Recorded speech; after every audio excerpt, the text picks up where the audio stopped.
Wires and cables का पूरा sector है, इसमें ये लगाओ कि पूरा सेक्टर में ही बहुत तगड़ा ग्रोथ है। और अभी जो इनका मेन 2 प्लेयर है आरआर केबल और पॉलीकैब, उन दोनों का रिजल्ट आ गया और उन दोनों के बारे में डिस्कस करेंगे। और उससे पहले मतलब जितना भी इस पूरा सेक्टर में कंपनीज़ है वो पूरा इसमें पूरा टेलविंड की वजह से मतलब पूरा सेक्टर में ग्रोथ है और दोनों का रिजल्ट अच्छा है। लेकिन थोड़ा कंपैरिजन करेंगे। एक चीज़ मैंने नोटिस की, उसके बारे में बात करें तो लगभग रेवेन्यू ग्रोथ जब हम ऊपर से देखेंगे तो आरआर केबल का इज़ फार बेटर पॉलीकैब, वो आप किसी भी सेगमेंट में देखो। लेकिन उसमें आप जब देखोगे ना कि वॉल्यूम ग्रोथ कितना है, एक छोटा सा एग्जांपल लेते हैं कि अगर कोई कंपनी 10 यूनिट बेच रही है 10 रुपये का, तो लगभग वो 100 रुपये का बेचेगी, तो रेवेन्यू हो गया 100 रुपये। और उसके अगले साल वो कंपनी 11 यूनिट बेचती है लेकिन 10 रुपये के भाव में नहीं, 20 रुपये के भाव में, तो 210। लेकिन रेवेन्यू ग्रोथ कितने का दिखेगा? 110% का। लेकिन यहाँ पे जो ये केस है ना, ये हुआ है इस पॉलीकैब और आरआर केबल में।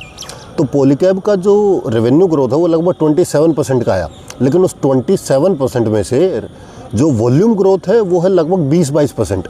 लेकिन आरआर केबल में वही सेम चीज़ नहीं है, उनका लगभग 33% का जो रेवेन्यू ग्रोथ है उसमें से 23% है उनका जो एक प्राइस पास ऑन कहते हैं महंगाई के, वही कि यूनिट तो उन्होंने 11 सेल किए हैं, 1 यूनिट ज़्यादा सेल किए, लेकिन जिस प्राइस में वो सेल कर रहे थे उस यूनिट को, उसको उन्होंने पास ऑन कर दिया है, कस्टमर ने उसको महंगा खरीद।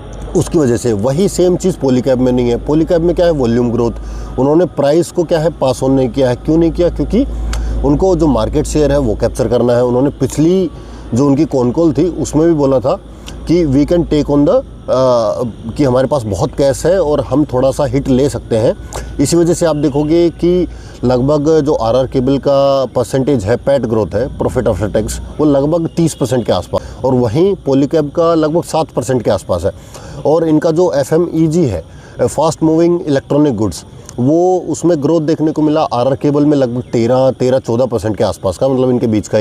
और दूसरा पॉलीकैब में ये सेम चीज़ हमें लगभग डबल होते हुआ दिखा, मतलब उसमें एक लग रहा है कि उन्होंने अपना फैसिलिटी है वो पूरा बना लिया है और वो एक फुल कैपेसिटी में चल रहा है। और उसी देखेंगे कि आरआर केबल ने भी अपना उसमें बताया कि अभी हमारा ये प्रोडक्शन फैसिलिटी में ही है, अभी मतलब क्या है कि पूरी तरह से हम यूटिलाइज़ नहीं कर पाए इस चीज़ को। तो उन्होंने गाइडेंस दिया है 16 से 18% का अगले क्वार्टर के लिए, FY27 मतलब अगले साल के लिए, FY27 के। वहीं वॉल्यूम ग्रोथ का दिया उन्होंने 16 से 18%।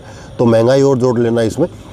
जब पॉलीकैब का हम देखें तो इसी साल उन्होंने FY26 में लगभग डबल पेस से ग्रो किया है आरआर केबल से।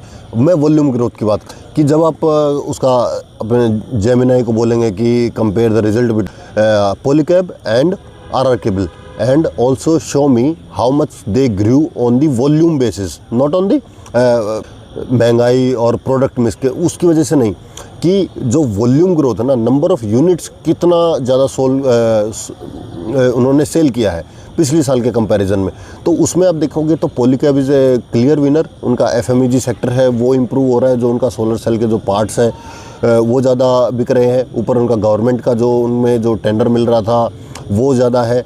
हाँ, लेकिन एक्सपोर्ट का बात करेंगे तो RR Kabel has edge on the export side, जबकि उनका शायद 100 में से 30% जो सेल है वो एक्सपोर्ट से है। लेकिन वही हम देखेंगे पॉलीकैब में तो उनका सेल का नंबर है एक्सपोर्ट में वो लगभग सिंगल डिजिट में 8-9% के आसपास है। तो अगर आप एक्सपोर्ट का देखें तो वो आरआर केबल का ज़्यादा है। लेकिन मुझे लग रहा है कि आने वाले टाइम में जो ये पॉलीकैब ने मार्केट शेयर के लिए अपना पैट पे हिट लिया है, it will give them edge. और कि मतलब मैंने ये डिसाइड किया कि मैं कल जाके अपना आरआर केबल को बेच के पॉलीकैब खरीदूंगा, because I want to shift, क्योंकि उसमें वॉल्यूम ग्रोथ इतना नहीं है जितना वो डिलीवर करना चाहते थे। हाँ, ऊपर से देखने पे रेवेन्यू ग्रोथ आपको ज़रूर पॉलीकैब से ज़्यादा दिखेगा, लेकिन आपको उसमें ये देखना है कि पॉलीकैब ने जो महंगाई थी उसको पास ऑन नहीं किया कस्टमर को, just to gain market share. और उसका हमें Q3 में प्रॉफिट देखने को मिला और अभी भी देखने को मिलेगा कि उनका पैट बेशक 7% हो, लेकिन उनका मार्केट शेयर है वो इंक्रीज़ हो रहा है and they are more domestic. And जब वो अभी एक्सपोर्ट में जाएंगे इंटरनेशनल तो they have a great brand and they will do. तो इन दोनों में से एक छोटे बेस पे आरआर केबल वॉल्यूम ग्रोथ उतना नहीं कर पाया जितना पॉलीकैब ने। सो इट्स लाइक रिज़ल्ट दोनों ही अच्छे हैं, मैं कहूँगा कि मतलब दोनों अच्छे हैं। लेकिन ये वही बात है कि एक स्टूडेंट 90 आउट ऑफ 100 कर रहा है, एक दूसरा 75 आउट ऑफ 100 कर रहा है। सो I'll clearly follow the student who has 90. And this is not a recommendation video, nor you should take a recommendation from a guy sitting in a park talking to us. And that's it. This is a comparison between Polycab and RR Cable. Mostly I have done it on the basis of volume growth, क्योंकि sales is the king. और sales में number of unit sold देखो, महंगाई तो आता जाता रहता है. अगर पॉलीकैब भी पास करता तो आई एम श्योर उनका भी जो पैट का नंबर है वो 35-40% के आसपास आराम से हो सकता था. इट इज़ नॉट दैट कि उनका महंगा करेंगे तो ख़रीदेंगे नहीं. It just they have done it to secure the market share. And that's it. Thank you.